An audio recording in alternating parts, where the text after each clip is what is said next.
as a citizen of India, affirm my faith in the universal principle of civilized society, namely that every dispute between citizens should be settled by peaceful means and in the view of growing danger to the unity and integrity of the country, I hereby pledge myself never to resort to physical violence in the case of any dispute, whether in my neighborhood or in any part of India. जय हिंद। मैं संविधान की प्रस्तावना पढ़ने जा रहा हूँ, जिसे संविधान की आत्मा कहा गया है, और इसमें दो शब्द हैं, समाजवादी और पंथनिरपेक्ष, जो 1976 में 42वें संशोधन द्वारा इसे जोड़ा गया था। और अभी कुछ हफ्ते पहले सुप्रीम कोर्ट में केस भी हुआ था कि इन दोनों शब्दों को हटाया जाए, तो सुप्रीम कोर्ट ने डिसीजन दिया है अभी कि नहीं, ये संविधान की आत्मा में है और इसे अभी रखा जाएगा। तो सभी लोग प्ले। हम भारत के लोग भारत को एक संपूर्ण प्रभुत्व संपन्न समाजवादी पंथनिरपेक्ष लोकतंत्रात्मक गणराज्य बनाने के लिए तथा उसके समस्त नागरिकों को सामाजिक, आर्थिक और राजनैतिक न्याय, विचार, अभिव्यक्ति, विश्वास, धर्म और उपासना की स्वतंत्रता, प्रतिष्ठा और अवसर की समता प्राप्त कराने के लिए तथा उन सब में व्यक्ति की गरिमा और राष्ट्र की एकता और अखंडता सुनिश्चित करने वाली बंधुता बढ़ाने के लिए दृढ़ संकल्प होकर अपनी इस संविधान सभा में आज तारीख 26 नवंबर 1949 ईस्वी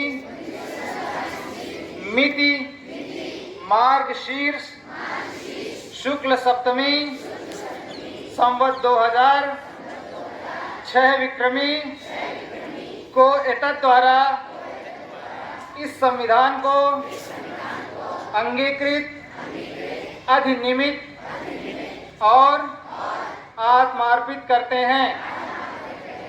जय हिंद। 20 नवंबर 2015 की भारत सरकार के सामाजिक न्याय एवं अधिकारिता मंत्रालय की उस घोषणा से होता है, जिसमें कहा गया कि अब हम प्रत्येक वर्ष संविधान दिवस शासन प्रशासन व्यवस्था को सुचारू और सुव्यवस्थित ढंग से चलाने के लिए कुछ नियम एवं कानून की आवश्यकता होती है। पृथक रूप से निर्वाचक मंडल का अप्रत्यक्ष रूप से उसका चुनाव किया गया और जिसको हम संविधान सभा कहा गया। संविधान सभा में कुल 299 सदस्य थे। कितने सदस्य थे? हाँ। और संविधान सभा की जो पहली मीटिंग होती है, जो पहली बैठक होती है, वह 9 दिसंबर 1946 को होती है। कब होती है? हाँ, वेरी गुड। उन्होंने बनाया बेटा, लेकिन जो ड्राफ्ट जिन्होंने लिखा, खास से जिन्होंने लिखा, उनका नाम है रास बिहारी बोस। क्या नाम है?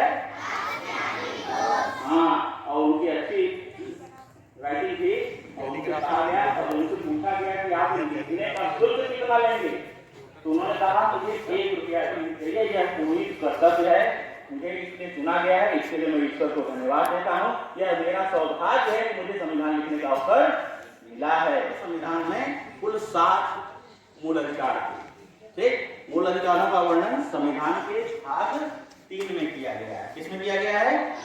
भाग 3 में किया गया है अनुच्छेद 12 से लेकर अनुच्छेद 35 तक। ठीक है, इसमें कई सारे समानता का अधिकार है, स्वतंत्रता का अधिकार है, शोषण के विरुद्ध अधिकार है और धार्मिक स्वतंत्रता का अधिकार है, संवैधानिक उपचारों का अधिकार है, कई सारे इस तरह के अधिकार हमारे पास दिए गए हैं। एक उसमें अधिकार और था, वह था संपत्ति का अधिकार। कैसा अधिकार? संपत्ति का अधिकार, जो संविधान में 2 जगह दिया गया था, एक 19 में और आर्टिकल 31 में। ठीक है, व्हाट इज द रीजन? कोई बता सकता है सबकॉन्टिनेंट क्यों है?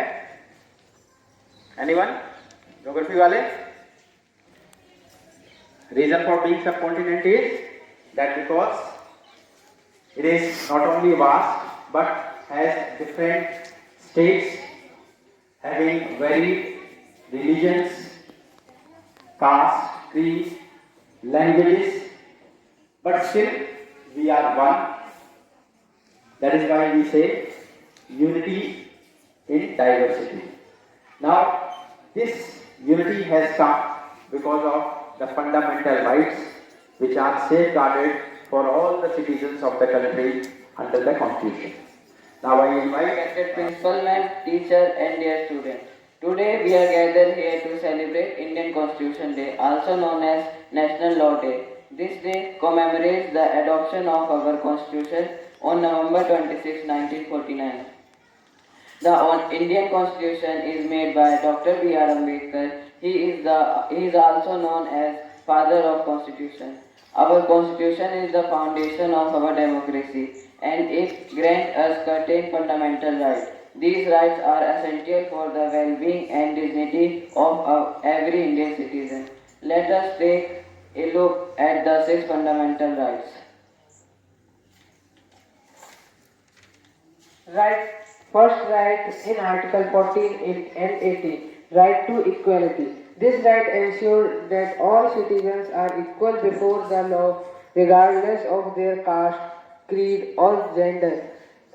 Second right in Article 1922, right to freedom. The right guarantees us freedom to speech, expression, and assembly. We can express our thoughts and opinion without fear. Third article in Article 23-24, the right against exploitation. The right protects us from exploitation, forced labor and child labor. Fourth right in Article 25 and 28, right to freedom of religion. That this right allows us to participate and propagate any religion we choose. Fifth right in Article 29 and 30, right to cultural and educational rights. This right safeguards our cultural heritage and ensures that we have access to education. Sixth right in Article 32. This is the last right in fundamental rights. Right to constitutional remedies. This right allows us to approach the courts if our fundamental rights are violated. These fundamental rights are the cornerstone of our democracy and it's essential that we understand and respect them. As responsible citizens, it's our duty to protect and promote these rights. Let's strive to create a society where everyone can enjoy these rights without fear or discrimination. Thank you and let's celebrate our Constitution Day with pride and confidence. Thank you, children. You have very elaborately told about the fundamental rights of all the citizens. Now, children, do you know that the Constitution guarantees some rights for children also? You people are children, okay? So there are certain rights which are guaranteed for the children.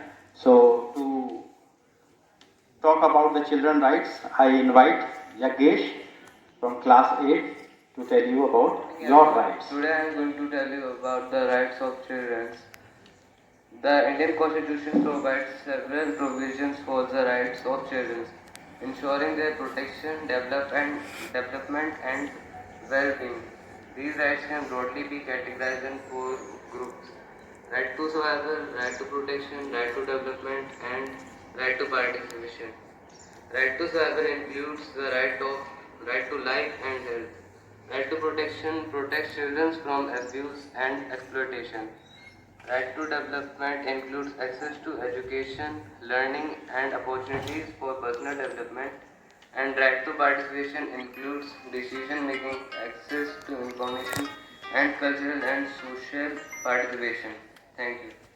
We are the students of class 8 and we are going to ask you some questions. My first question is for class 1st. When was the Indian Constitution created? I repeat my question. When was the Indian Constitution created? The answer is 26 November 1949. My second question is for class 2nd. When did India adopt its constitution? आज का दिन बहुत important है, उतना ही महत्वपूर्ण है जितना कि हमारा स्वतंत्रता दिवस। ठीक है, क्योंकि 15 अगस्त 1947 को हमें आज़ादी तो मिली, लेकिन हमारा देश किस तरीके से चलेगा, क्या व्यवस्थाएं होंगी, इतने बड़े देश को संभालना बहुत मुश्किल काम था। इतनी विविधताओं का देश, इतने जाति, पंथ और भाषाएं, इतनी विविधताएं होते हुए भी आज हम अगर एक हैं और मजबूती के साथ पूरे विश्व में अपना परचम लहरा रहे हैं, हमारा देश एक 5वीं अर्थव्यवस्था तो समझ लीजिए है ही, तीसरी सबसे बड़ी अर्थव्यवस्था की तरफ बढ़ पा रहा है, तो इसके पीछे सबसे बड़ा कारण हमारा संविधान है। क्योंकि हम एक सूत्र में अपने संविधान की वजह से बने हुए हैं, है ना। और इसके पीछे देखिए कितनी बड़ी सोच, कितनी बड़ी ताकतें लगी हुई हैं। हम बड़े भाग्यशाली लोग हैं कि हम इतने बड़े सबसे दुनिया के सबसे बड़े गणतंत्र के नागरिक हैं। और 200 साल तक हमारा देश गुलामी की जंजीरों में जकड़ा रहा।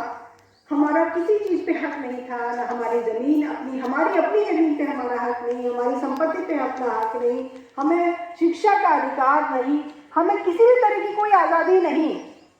हमारे अपने रिसोर्सेज को अंग्रेज यूज़ कर रहे थे और हमारी चीज़ों को, हमारी संपत्ति को वो लेके जा रहे थे, सब यूज़ कर रहे थे और हमें मजदूर की तरह बना करके जेलों में बंद कर करके हमारे स्वतंत्रता सेनानियों को कितनी निर्दयता के साथ रखा जा रहा था, आप सोचिए।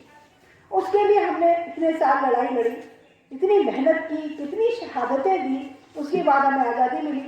और वो आज़ादी बेकार चली जाती है अगर हमारा संविधान नहीं होता, फिर से हम गुलाम हो जाते। तो और देखिए कितने हमारे जितने भी सर ने, देखिए अभी नीरज मिश्रा जी ने कितनी अच्छी जानकारी दी, हमें भी बहुत सारी चीज़ें नहीं पता थी।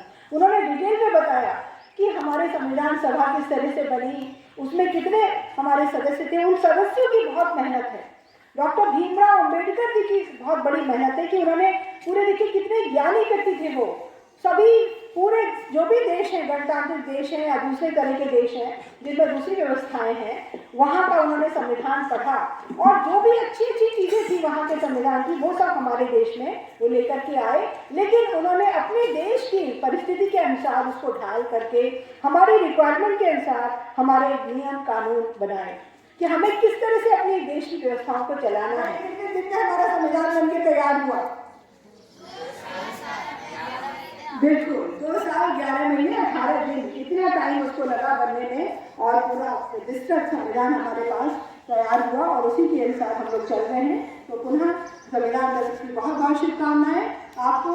और इसी तरह से हम संविधान की अपने जो भी उसमें प्रोविजंस है, प्रावधान है, उनका पालन करते हुए आगे बढ़ते रहेंगे और जो हम विश्व गुरु थे पुनः उस स्थान पर स्थापित हो पाएंगे, ऐसा हमारा पूर्ण विश्वास है।